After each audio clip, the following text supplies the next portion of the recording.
ملے ٹائمز میں خوش آمدید۔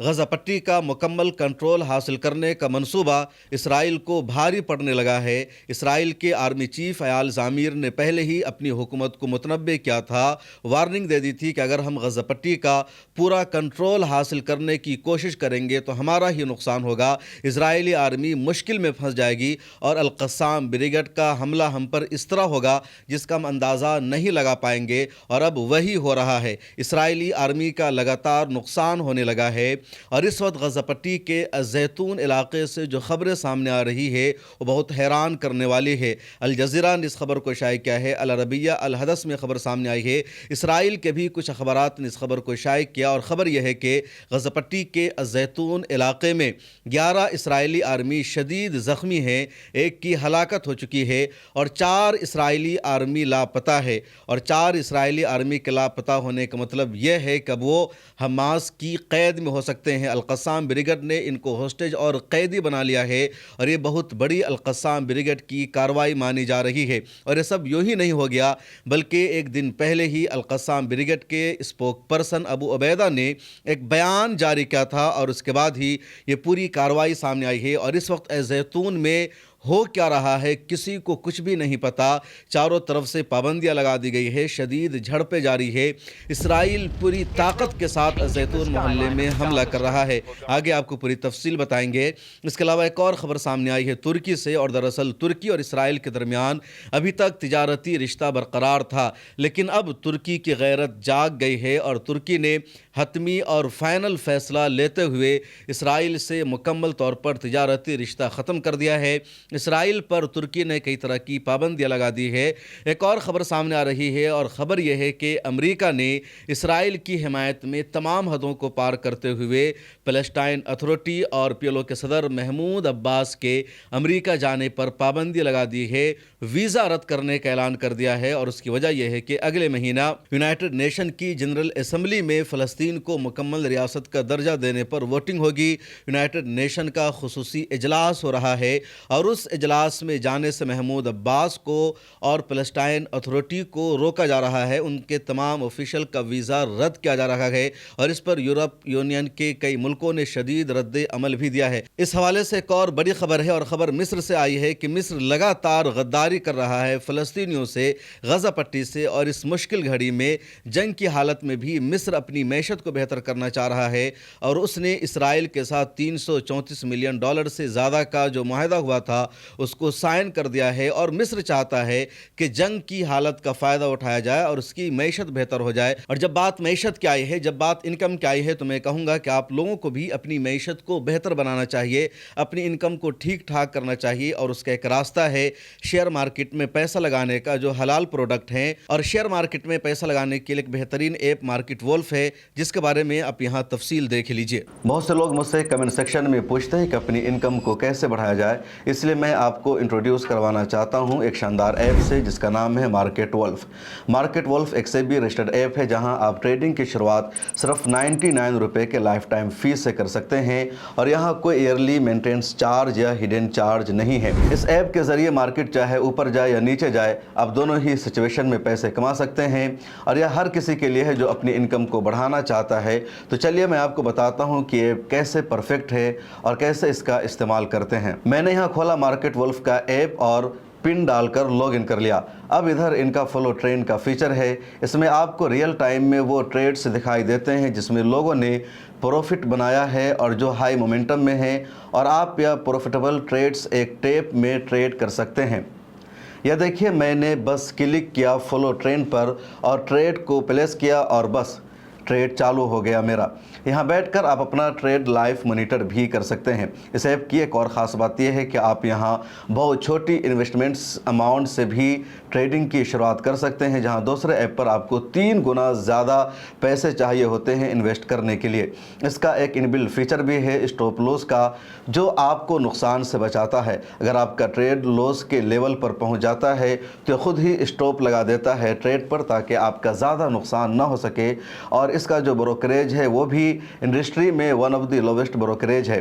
مطلب یہ آپ کے لیے ہر طریقے سے بہت ہی شاندار اور اچھی ڈیل ہے. دیکھیں یہاں میں نے اسٹاپ ٹریڈ پر کلک کیا اور اتنی آسانی سے یہاں 1166 روپے کا پروفٹ بک ہو چکا ہے، وہ بھی اتنے کم سمے میں. اب آپ بنا گیس ورک کے ٹرینڈ کے ساتھ بھی ٹریڈ کر سکتے ہیں. آپ یہاں سب کموڈیٹیز بھی یعنی کہ گولڈ، سلور، کروڈ آئل یا نیچرل گیس بھی اتنی آسانی کے ساتھ ٹریڈ کر سکتے ہو صبح 9 بجے سے رات کے 12 بجے تک. مارکیٹ ولف ایپ آپ کو فری ریکمنڈیشن بھی دیتا ہے. دیکھیں مئی کے مہینے میں ٹریڈرز نے 57,170 اور جون کے مہینے میں 70,468 کا پروفٹ بک کیا. اور دیکھیں ان لوگوں نے صرف ایک ہی دن میں 11,850 روپے کا پروفٹ بک کروایا ان لوگوں کا، صرف ان کی ایکسپرٹ ریکمنڈیشن کے ذریعے. سب سے اچھی بات یہ ہے کہ اس پروفٹ پر مارکیٹ ولف کا کوئی بھی کمیشن نہیں لگتا. یہ پورا پروفٹ آپ کا ہوتا ہے اور آپ کے اکاؤنٹ میں ہی آتا ہے. مارکیٹ ولف ایپ اب یوز کرنا بہت ہی سمپل ہے، آسان اور سیکیور ہے. تو دیر کس بات کی، لنک ڈسکرپشن میں ڈال دیا ہے اور کمنٹ میں بھی پن کر دیا ہے. Go and check out market wolf ابھی. اور آئیے اب آپ کو بتاتا ہوں پوری تفصیل. غزہ پٹی میں جو محلہ زیتون ہے وہاں پچھلے ایک ہفتے سے اسرائیل کی کارروائی لگاتار جاری ہے. اسرائیل تمام گھروں کو بلڈوز کر رہا ہے. اسرائیل نے جگہ جگہ وہاں بم اور بارود کو رکھا ہوا ہے. چن چن کر اس علاقے میں فلسطینیوں کو مارا جا رہا ہے. ادھر اسرائیل کا یہ جو ایجنڈا ہے، منصوبہ ہے کہ غزہ پٹی کا مکمل اور فل کنٹرول حاصل کرنا ہے. اس کے تحت اسرائیل کی کارروائی بڑھتی جا رہی ہے. اور ٹھیک ایک دن پہلے القسام بریگیڈ کے ترجمان ابو عبیدہ نے ایک بیان جاری کر کے کہا کہ اگر اسرائیل نے غزہ پٹی کا فل کنٹرول حاصل کرنے کی کوشش کی تو اسرائیل کو اس کی بہت بھاری قیمت چکانی پڑے گی. ابو عبیدہ کا یہ بھی کہنا تھا کہ اب جو اسرائیلی ہوسٹیج اور قیدی ہمارے پاس ہیں تو ان کو بچانے کی ذمہ داری ہماری نہیں ہوگی. اگر القسام بریگیڈ کے لڑاکے میدان جنگ میں نظر آئیں گے تو اسی صورت میں، اسی پوزیشن میں جو ہوسٹیج ہمارے پاس ہے وہ بھی رہیں گے اور اسے کسی طرح کا پروٹیکشن حاصل نہیں ہوگا، اس کو ہم نہیں بچا پائیں گے. اور اگر القسام بریگیڈ کے لڑاکے مارے جائیں گے، فلسطینی مارے جائیں گے، تو جو اسرائیلی ہمارے پاس ہے ان کی بھی جان جائے گی، ان کو نہیں بچایا جائے گا. اور جو ہمارا اب رد عمل ہوگا، جو ہمارا ریئیکشن ہوگا وہ بہت سخت ہوگا اور اسرائیلی آرمی کو، IDF کے افسران کو اس کی بھاری قیمت چکانی پڑے گی. اور ابو عبیدہ کے اس بیان کے بعد ہی اچانک یہ خبر سامنے جاتی ہے کہ محلہ زیتون میں القسام بریگیڈ نے بہت بڑا آپریشن انجام دیا اور اس آپریشن کے حوالے سے الگ الگ خبریں شائع کر رہی ہے. الجزیرہ نے خبر شائع کی جس میں کہا گیا کہ 11 اسرائیلی آرمی شدید زخمی ہیں، ایک کی ہلاکت ہو چکی ہے. اور یہ افواہ بھی گردش کر رہی ہے کہ 4 اسرائیلی آرمی لاپتہ ہے. اس کے بعد الحدث اور العربیہ نے خبر شائع کی عربی میں جس میں بتایا گیا کہ 4 اسرائیلی آرمی لاپتہ ہے، اس کی کوئی خبر نہیں مل رہی ہے. اور اس کی ڈیٹیلز میں بتایا جا رہا ہے کہ ان چاروں اسرائیلی آرمی کو، IDF کے افسران کو القسام بریگیڈ نے قیدی بنا لیا ہے، ہوسٹیج بنا لیا ہے. اور اگر یہ خبر سچ ثابت ہوتی ہے کہ سچ میں مزید 4 اسرائیلی آرمی کے افراد پکڑے گئے ہیں تو اب یہ القسام بریگیڈ کا بہت بڑا اچیومنٹ مانا جائے گا اور اسرائیل پر سیز فائر کے لیے، جنگ بندی کے لیے دباؤ بہت زیادہ بڑھ جائے گا، پریشر بڑھ جائے گا. ابھی بھی جو اسرائیل پر کوئی پریشر بن رہا ہے سیز فائر کا، جنگ بندی کا، تو اسی لیے کہ حماس کے پاس 50 اسرائیلی قیدی موجود ہیں ہوسٹیج کی شکل میں اور اسرائیلی عوام کا، دنیا کے کئی دیشوں کا اسرائیلی سرکار پر دباؤ ہے، پریشر ہے کہ وہ حماس کے ساتھ سمجھوتا کرے، وہ ڈیل کرے، سائن کرے اور ہوسٹیج کو رہا کرائے، کیونکہ اسرائیل اپنے دم پر ہوسٹیج کو رہا نہیں کرا سکتا ہے. اور شاید یہی وجہ ہے کہ جو آج کی خبر سامنے آئی کہ 4 اسرائیلی لاپتہ ہے. اسرائیل نے زیتون کے پورے علاقے کو چاروں طرف سے گھیر لیا ہے، بہت زیادہ آرمیوں کو وہاں تعینات کر دیا ہے، لگاتار وہاں توپ خانے سے بموں کی برسات ہو رہی ہے، پورے علاقے پر گولیاں برسائی جا رہی ہے، بم پھینکا جا رہا ہے اور بڑے پیمانے پر کارروائی کی جا رہی ہے. کسی کو وہاں انٹری کی اجازت نہیں دی جا رہی ہے، میڈیا کو بھی وہاں جانے نہیں دیا جا رہا ہے. اور اسی وجہ سے الجزیرہ نے لکھا کہ صحیح صورتحال کا اور سچویشن کا پتہ نہیں ہے. ادھر اسرائیل کے اخبارات نے لکھا کہ 7 اسرائیلی آرمی پر القسام بریگیڈ کا اچانک حملہ ہو جاتا ہے، اس میں سے 1 کی ہلاکت ہو گئی ہے اور 6 زخمی ہیں، 7 زخمی ہیں. تو الگ الگ رپورٹ آ رہی ہے اور جو الجزیرہ نے دعویٰ کیا وہی صحیح ہے کہ زیتون محلے میں ہو کیا رہا ہے. ہے، صحیح صورتحال اور سچویشن کیا ہے وہ پتہ نہیں ہے۔ الجزیرہ میں ایک فوجی تجزیہ نگار نے یہ بھی دعویٰ کیا کہ جب اسرائیل کا یہ دعویٰ تھا کہ پورے غزہ پٹی کا وہ فل کنٹرول حاصل کرے گا اور اتنا بڑا گھات لگا کر حملہ ہو جاتا ہے، یہ اسرائیل کے لیے بہت بڑا نقصان ہے اور اسرائیلی آرمی پر نفسیاتی دباؤ بڑھے گا، پریشر بڑھے گا۔ اسرائیلی آرمی غزہ پٹی میں آپریشن کو انجام دینے کی ہمت نہیں جٹا پائے گی اور اسرائیل کے آرمی چیف کی بات ہی سچ ثابت ہوگی۔ جو اندیشے ظاہر کیے گئے تھے اس پر مہر لگے گی کہ انہوں نے سچ کہا تھا، انہیں اندازہ تھا کہ اسرائیلی آرمی کا نقصان ہوگا، گھات لگا کر حملہ کیا جائے گا، جال میں پھنسایا جائے گا، اس لیے اس ایجنڈا پر عمل نہیں کرنا چاہیے۔ تو آرمی اپنے آرمی چیف کا ساتھ دے گی اور یہ بہت بڑا نقصان اسرائیل کا مانا جا رہا ہے۔ ادھر جو ایک اور سب سے بڑی خبر ہے وہ یہ ہے کہ ترکی کی غیرت جاگ جاتی ہے اور ترکی کے حوالے سے لگاتار یہی خبریں سامنے آ رہی تھی کہ ترکیہ کے صدر رجب طیب اردوغان صرف زبانی دعویٰ کرتے ہیں، وہ لفظوں کے شعر ہیں یا ڈراموں میں ترکی کی بہادری سامنے آتی ہے کہ گھوڑے دوڑ رہے ہیں، دشمن کو مارا جا رہا ہے، کفار کے لشکر پر اٹیک کیا جا رہا ہے، پوری ہمت اور جرأت کے ساتھ مقابلہ کیا جا رہا ہے۔ یعنی جو پرانی تاریخ ہے سلجوق سلطنت کی، خلافت عثمانیہ کی، ان سب کو پیش کیا جا رہا ہے۔ لیکن جب بات آئی ہے لڑنے کی، فلسطینیوں کا ساتھ دینے کی، مسجد اقصیٰ کو آزاد کرانے کی، تو یہاں پر ترکی کا کردار منافقانہ رہا۔ ترکی نے ایک طرف کہا کہ ہم فلسطین کے ساتھ ہیں اور دوسری طرف اسرائیل کا ترکیہ کے ساتھ تجارتی رشتہ برقرار رہا۔ لیکن اب ترکی نے سخت فیصلہ لے لیا ہے۔ ترکی کے فورن منسٹر حاقان نے باضابطہ اپنی پارلیمنٹ سے خطاب کرتے ہوئے کہا کہ اسرائیل کے ساتھ جو سفارتی بات چیت ہماری جاری تھی، مہذب طریقے سے جو ہم اس پر دباؤ بنا رہے تھے، وہ کوئی بھی کام نہیں آ سکا۔ اسرائیل نے سفارتی دباؤ کو سیریس نہیں لیا، اس لیے اب وقت آ گیا ہے اسرائیل کے خلاف سخت ایکشن لینے کا، سخت کارروائی کرنے کا۔ اور 3-4 طرح کی کارروائی کی ہے ترکی نے اسرائیل کے خلاف۔ پہلی کارروائی یہ کی ہے کہ ترکیہ نے اپنے ایئر اسپیس کو اسرائیل کے جہازوں کے لیے بند کر دیا ہے۔ اب اسرائیل سے اڑنے والا کوئی بھی جہاز ترکی کے اوپر سے نہیں جا پائے گا۔ اور اسرائیل کے لیے ترکیہ کا جو لوکیشن ہے بہت زیادہ اہم ہے، کیونکہ اسرائیل سے زیادہ تر جو جہازیں وہ یورپ کے دیشوں میں جاتی ہے۔ جو اسرائیلی شہری وہ زیادہ تر یورپ کے دیشوں میں رہتے ہیں، امریکہ رہتے ہیں، اور جو پورا روٹ ہے وہ ترکیہ سے ہی گزرتا ہے، تو اس پر پابندی لگا دی ہے ترکی نے۔ اس کے بعد ترکی نے دوسرا بڑا فیصلہ یہ کیا ہے کہ جو ترکیہ کا سمندری علاقہ ہے وہاں سے جو اسرائیل کے جہاز گزرتے ہیں، کارگو جہاز، کارگو شپ، ان تمام پر پابندی لگا دی ہے۔ اب ابنائے باسفورس ہو یا ترکیہ کا دوسرا سمندری علاقہ، کسی بھی راستے سے اسرائیل کا جہاز یورپ اور امریکہ کو نہیں جا پائے گا، نہ امریکہ اور یورپ کا کوئی جہاز اسرائیل کو جا پائے گا۔ تو یہ دوسری پابندی ہے اور اس کا بھی اسرائیل کو بہت بڑا نقصان ہوگا، کیونکہ ترکی وہی دیش ہے جو یورپ کو اور ایشیا کو جوڑتا ہے، اور اسی وجہ سے ترکیہ کی ہمیشہ اہمیت رہی ہے ابنائے باسفورس کو، اور ترکیہ کے دوسری جو اس طرح کی گزرگاہیں ہیں ان کو بہت زیادہ اہم مانا جاتا ہے ورلڈ اکنومی میں، عالمی گزرگاہوں میں، اور یہ ترکیہ کا دوسرا بڑا فیصلہ ہے۔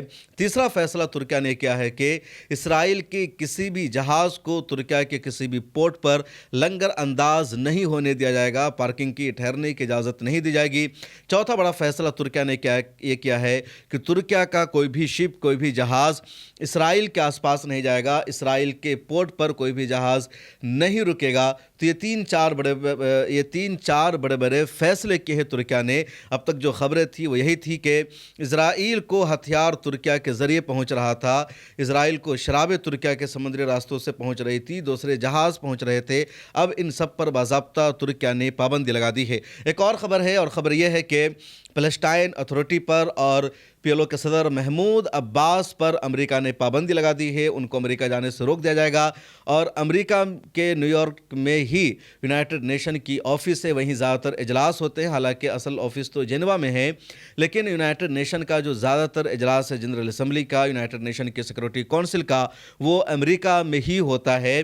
اور ان دنوں جو بہت زیادہ چرچا ہوئی کہ فلسطین کو بھی باضابطہ ایک اسٹیٹ کا درجہ ملے۔ اقوام متحدہ نے 1947 میں جو فیصلہ کیا تھا اس فیصلہ کو عملی جامہ پہنایا جائے، اور یورپ کے ملکوں نے بھی فلسطین کو باضابطہ تسلیم کرنے کا اعلان کر دیا، جس میں فرانس، اسپین، انگلینڈ اور کئی سارے ممالک شامل ہیں۔ اور ستمبر میں باضابطہ اجلاس ہونے جا رہا ہے یونائٹڈ نیشن کی جنرل اسمبلی کا، سارے لوگ وہاں پہنچنے والے تھے، تو امریکہ نے اچانک یہ اعلان کر دیا کہ محمود عباس اور فلسطین اتھارٹی کے جتنے ذمہ داران ہیں ہیں, جتنے آفیشلز ہیں, ان تمام کو امریکہ آنے کی اجازت نہیں ہوگی. ادھر مصر لگاتار غداری کر رہا ہے, اور مصر کے بارے میں پہلے میں نے بتایا تھا کہ مصر کے میڈیٹرین سی میں جو گیس کا خزانہ ہے, جو آئل کا خزانہ ہے, تو اس کی سپلائی کے لیے, اس کو نکالنے کے لیے اسرائیل کی ایک کمپنی سے مصر نے معاہدہ کیا ہے. $300 ملین سے زیادہ کا یہ معاہدہ ہے, اور اب اس معاہدے پر باضابطہ مصر کی حکومت نے سائن کر دیا ہے. اور یہ ایسے وقت میں ہو رہا ہے جب غزہ پر اسرائیل کے حملے کو, غزہ میں جاری جنوسائیڈ کو 2 سال پورے ہونے جا رہے ہیں. اور غزہ پٹی کو اگر کہیں سے سب سے زیادہ مدد مل سکتی تھی تو وہ مصر ہی ہے, کیونکہ مصر کی سرحد غزہ پٹی سے ملتی ہے. مصر کے ذریعے ہی غزہ پٹی میں کوئی امدادی سامان پہنچ سکتا ہے. یہ جو غزہ پٹی ہے اس کا میپ آپ دیکھیں گے, 3 طرف سے اسرائیل سے گھرا ہوا ہے. ایک طرف سمندر کا علاقہ ہے, اور اس سمندر پر بھی ایک طرح سے اسرائیل کا ہی کنٹرول ہے, اور صرف ایک چھوٹا سا ایریا ہے 4-5 کلومیٹر کا جو مصر سے ملتا ہے غزہ پٹی کا. حالانکہ رفح بارڈر پر بھی ان دنوں اسرائیل کی آرمی موجود ہے, لیکن اسرائیل کی آرمی لیکن مصر کی جو آرمی ہے وہ قدر غنیمت ہے, مضبوط ہے. مصر کے پاس فوجی طاقت بھی ہے, مصر کے پاس اسباب اور وسائل بھی ہے. مصر ایک طرح سے گیٹ وے ہے غزہ پٹی کے لیے. جتنے امدادی ٹرک گئے ہیں وہ سب مصر کے راستے ہی غزہ پٹی پہنچنا چاہ رہے ہیں. رفح کراسنگ بارڈر کو بند رکھا گیا ہے, تو مصر کا بہت اہم کردار ہے. مصر لگاتار ثالثی کا فریضہ بھی نبھا رہا ہے, تو مصر سے سب سے زیادہ امید ہے غزہ پٹی کو, فلسطینیوں کو, اور یہاں پر مصر ہی غداری کرنے کی کوشش کر رہا ہے, جو بہت زیادہ شرم کی بات ہے. اور ایک اور خبر ہے, اور خبر یہ ہے کہ ویسٹ بینک میں 7 فلسطینیوں کو اسرائیل نے گرفتار کر لیا ہے, قید کر لیا ہے. ادھر غزہ پٹی سے بھی کئی لوگوں کو قید کیا گیا ہے. اس کے علاوہ غزہ پٹی میں مرنے والوں کی تعداد بھی لگاتار بڑھتی جا رہی ہے, اور شہید ہونے والوں کی جو تعداد ہے وہ 62,000 سے آگے بڑھ چکی ہے. اس رپورٹ میں اتنا ہی. مجھے دیجیے اجازت, پھر ملاقات ہوگی. مارکیٹ ولف ایپ کے 2 ملین سے زیادہ ڈاؤن لوڈز آلریڈی ہو چکے ہیں, اور یہ ایپ آئی او ایس اور اینڈرائڈ دونوں جگہ پر دستیاب ہے, اور آپ اس ایپ کے ذریعے اپنی ٹریڈنگ کی شروعات کر سکتے ہیں. لنک ڈسکرپشن میں نے ڈال دیا ہے, اور کمنٹ میں بھی پن کر دیا ہے, تو بس کلک کر کے ڈاؤن لوڈ کر لیجئے ابھی.